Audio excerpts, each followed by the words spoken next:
روایت ها اهمیت یکسانی ندارند، ولی چه روایت هایی اهمیت بیشتری دارند.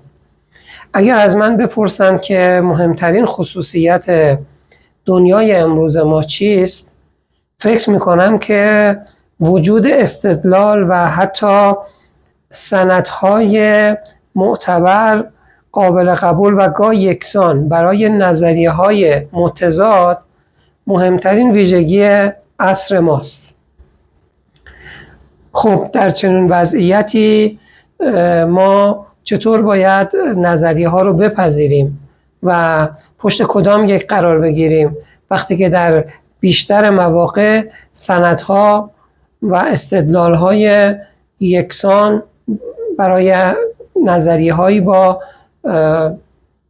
اساس متفاوت و حتی متضاد وجود داره.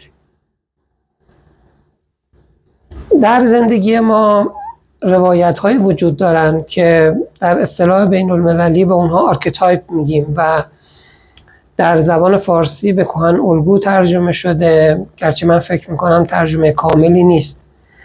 این روایت‌ها اساس و پایه سایر روایت‌های زندگی و ذهن ما قرار میگیرند.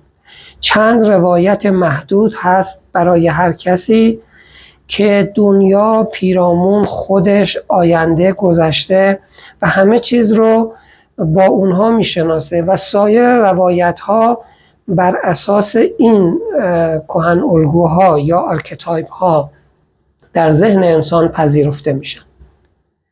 در دنیایی که برای نظریه های متضاد سندها و دلایل قابل قبول وجود داره و انسان سردرگم باقی میمونه که کدام رو بپذیره، اون در واقع نظریه هایی پذیرفته میشن که با کهن الگوهای شخص مطابقت بیشتری داشته باشن.